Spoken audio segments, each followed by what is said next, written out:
Wabil khusus yang menyediakan room pada pagi hari ini pemangku hajat yaitu Bapak Haji Novi Muhammad Ansor beserta keluarganya. Apapun segala niat hajatnya Allah kabulkan. Allah berikan kemurahannya, kemuliaannya dengan kemuliaan orang-orang yang senantiasa bersama dengan Allah dan senantiasa Allah murahkan segala rezekinya, rezeki dunia maupun akhirat. Amin ya rabbal alamin. Masyarul ikhwan rahimakumullah. Ada perkataan maqala dari Latahjan dari Aid Al-Qarni yang mengatakan innaka lantas tati'a anta takila al-sinatal basyari an farji irdika. Engkau tak akan mampu membungkam lisan manusia agar tidak melecehkan kehormatanmu. Walakinnaka tastati'u an taf'alal khaira wa tattaniba kalamahum wa naqdahum. Tapi kau tak dapat tetap melakukan kebaikan dan mengabaikan perkataan buruk dan kritik-kritik yang destruktif dari mereka. Kita semua tidak akan mampu untuk menjegal atau membungkam seseorang untuk berbicara, entah pembicaraan itu baik atau buruk. Tapi seyogyanya kita harus bisa melakukan perbuatan yang sudah ada dalam kerangka tanbih yang pangersa Abah Anom sampaikan dalam ranggaian mutayara. Ulah medal sila upama kapanah. Juga jangan berubah sikap walaupun disakiti oleh orang lain. Ini adalah mental. Mental, tabiat, akhlak daripada para pecinta kesucian jiwa. Ada apapun, siapapun, dimanapun, dan kapanpun, hal itu sampai ke dalam telinga kita, dalam pandangan kita, baik-baik atau buruk, itu menjadikan pelajaran untuk kita semua.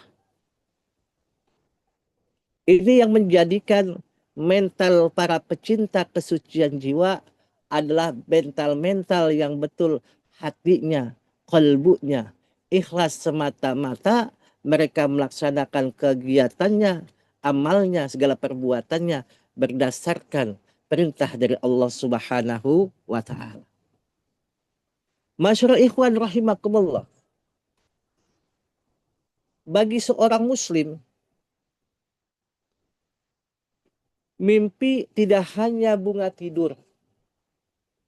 Setiap manusia pasti di awal perjalanannya, kalau kita sering mendengar anak kecil ditanya oleh orang tuanya, atau murid ditanya oleh gurunya, engkau ingin jadi apa? Pasti beragam jawaban dari semua anak dan semua murid ditanya. Dan mereka itu beragam keinginannya. Itu dimulai daripada mimpi. Maka mimpi tidak hanya menjadi bunga tidur, ia memiliki arti yang sangat sakral. Mimpi menjadi sarana menyampaikan pesan yang tak bisa disampaikan secara langsung. Guru kita pernah menyatakan, plang saja itu berbicara. Lampu saja berbicara. Garis saja berbicara. Karena apa? Itu menunjukkan pesan untuk kita. Contoh, plang. Pasti setiap kita ke jalan tol, di jalan tol itu ada keluar menuju kota anu, ke sana menuju kota anu, itu adalah pesan yang berbicara untuk kita bisa menyelami atau melihat atau kita bisa mendalami sesuatu yang sudah disampaikan walaupun menulis pesan itu. Atau garis dalam perjalanan kita. Kalau garis berputus-putus, biar kita naik kendaraan, kita boleh menyimpang kanan atau kiri. Tapi kalau garis itu tidak terputus, kita tidak boleh serong kanan, serong kiri, tetapi mengikuti jalur yang ada.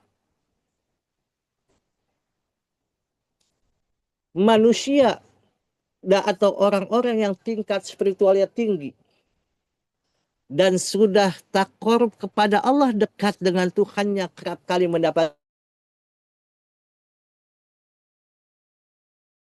irsyadat. Contoh guru kita pasti menyampaikan pesan-pesan kalam ilahiyah yang Allah sampaikan dari seluruh ahli silsilah yang sampai kepada guru kita untuk disampaikan kepada guru kita semua. Untuk disampaikan kepada kita semua. Baginda Nabi Muhammad SAW menyebutkan mimpi seorang muslim adalah satu bagian dari 46 bagian kenabian. Jadi seseorang yang punya mimpi, orang-orang yang muslim, orang-orang yang mukmin, itu adalah satu bagian dari 46 bagian daripada kenabian. Makanya ada kitab, yaitu Ibnu Sirin tentang mimpi. Kalau mimpi ini penjabarannya seperti ini, kalau mimpi ini penjabaran seperti ini, itu sudah ada. Itulah sebabnya baginda Nabi sering hadir dalam mimpi orang-orang soleh sebagai bagian daripada manifestasi dakwahnya atau dauhnya atau ucapannya untuk disampaikan kepada seluruh umat manusia. Kerap kali baginda Nabi menyampaikan pesan secara khusus melalui mimpi atau secara yahzotan untuk orang-orang yang sudah terbuka kasyafnya. Contoh yang pasti secara yahzotan bagaimana pangersa Abah diikuti oleh para masyayikh dari seluruh dunia. Yang kalam itu dia melihat langsung bahwasannya mereka melihat Rasulullah, ikutilah rombongan Syekh Muhammad Abdul Ghaus. Itu adalah menunjukkan tanda pesan seseorang harus mengikuti orang yang sudah lurus di hadapan Allah Subhanahu wa taala. Maka ada cerita Syekh Abu Ishaq Al-Shirazi, ulama terkemuka dari mazhab Imam Syafi'i, yang mendapatkan bisyarah dari baginda Nabi Shallallahu Alaihi Wasallam melalui mimpinya. Pada suatu malam, pada saat Al-Shirazi ada di Baghdad, ia bermimpi melihat Rasulullah Shallallahu Alaihi Wasallam bersama Sayyidina Abu Bakar As-Siddiq dan Sayyidina Umar bin Khattab. Dan di sana beliau melihat dalam mimpinya, ya Rasulullah, aku telah mendengar banyak hadis dari orang-orang yang meriwayatkan hadis. Aku ingin sekali mendengar satu hadis yang menjadi kunci keberhasilan kehidupan dunia, sekaligus menjadi harta simpanan kelak di akhirat, kata Al-Shirazi menyampaikan kepada Rasulullah. Maka baginda Nabi menjawab pertanyaan Al-Shirazi, ya Syekh, ini pertama kali Rasulullah menyampaikan kepada Syekh Al-Shirazi panggilan Syekh. Jadi panggilan Syekh itu ada panggilan yang memang sudah diberikan Nabi pada saat itu bagi Imam Asy-Syafi'i, yaitu Asy-Syirazi. Ya Syekh, sampaikan dariku hadis, man aroda salamata falyat lubha fi salamati ghairihi. Siapa yang ingin selamat, carilah keselamatan pada orang lain. Nah, ini menandakan kalau kita ingin selamat, kalau kita ingin berjalan lurus kepada orang-orang yang lurus, ikutilah orang-orang yang sudah dikehendaki oleh baginda Nabi Muhammad Sallallahu Alaihi Wasallam. Di dalam Fatihah kita sering baca, ihdinas siratal mustaqim. Tunjukilah kami jalan yang lurus. Itu menurut tafsir daripada Kemenak. Tapi tafsir daripada guru kita, tunjukilah jalan orang-orang yang telah lurus. Siapa jalan orang-orang yang telah lurus? Orang-orang itu adalah para anbiya, para mursalin sampai kepada Syekh Mursid pada zaman ini. Maka Al-Syiraji hadis yang disampaikan Rasulullah Sallallahu Alaihi Wasallam itu sangat bahagia mendapat pesan dan panggilan Syekh dari Nabi. Sungguh pengalaman spiritual yang tak ternilai. Selain Al-Syiraji, juga ada Al-Qadi Abu Thayyib pernah bermimpi bertemu Nabi dan diberi gelar Al-Faqih, ahli tentang fikih. Maka pengalaman spiritual daripada Al-Syiraji bagian dari validasi Nabi atas gelar Syekh. Jadi Syekh itu gelar validasi Nabi kepada orang-orang soleh yang makomnya, kedudukannya sudah ditentukan. Maka sudah valid bila kita mengatakan dahulu dikala kita baca khotaman pasti ila hadri Sayyidina Mukarram itu titik-titik-titik, tapi pangersa Aba Aus menggantinya ila hadri Sayyidina Syekh Ahmad Sohibul Wafa Tajul Arifin. Pada Syekhunal Mukarram di 0000 titik-titik-titik. Karena dulu pangersa Aba Anam itu bergelar Kiai Haji. Tapi hanya guru kita, Mujadid, yang mengganti ila hadrati Syekhunal Mukarram titik-titik-titik gali ila hadrati Syekh Ahmad Sahibul Wafa Tajul Arifin Al-Fatihah. Sampai sekarang itu berjalan. Maka gelar Syekh ada validasi Nabi diberikan kepada ulama yang khususnya sudah mumpuni dalam hal ini. Maka kata Ibnu Katsir, pesan yang disampaikan Nabi dalam mimpi juga memiliki syahid muslim man salimal muslimuna min lisanihi wa yadihi. Muslim yang baik adalah yang memberi rasa aman pada muslim yang lain atas lisan dan tangannya. Kalau kita mau dicap oleh Allah, dicap oleh para ahli silsilah, oleh guru kita, jadi muslim, menjadi ikhwan yang baik, maka kita harus bisa memberikan rasa aman. Tidak menjadi orang yang selalu menjadi pangkal daripada huru hara. Ini yang menjadikan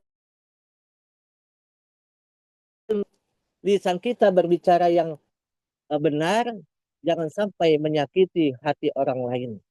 Apalagi tangan kita.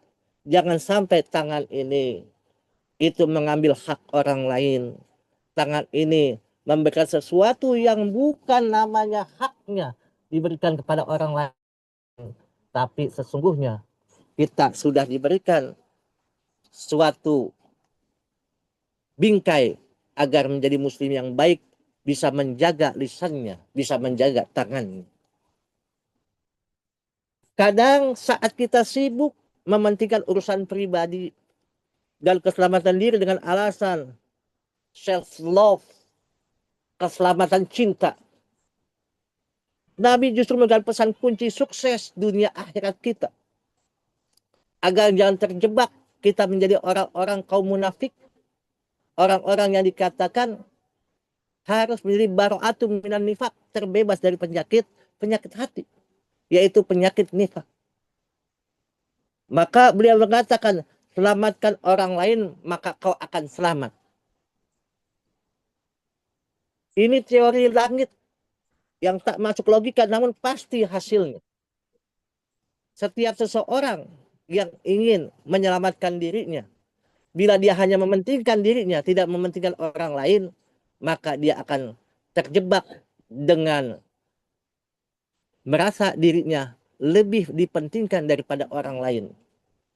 Andaikan guru kita Pak Aba Aus ingin menyelamatkan dirinya, dia cukup saja, tidak usah membawa murid-muridnya, tidak usah mengajak murid-muridnya sampai usul kepada Allah. Cukup beliau saya sudah selamat.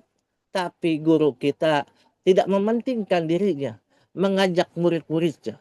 Sampai yang luar biasa sekarang, yang saya dengar, Pangersa Abah pada bulan ini bersama Kiai Amin dan orang-orang yang memang disampaikan untuk bulan ini sampai bulan Sya'ban, sampai bulan Ramadan, belajar puasa sampai 3 bulan. Bukan belajar, tapi mengusahakan puasa selama 3 bulan.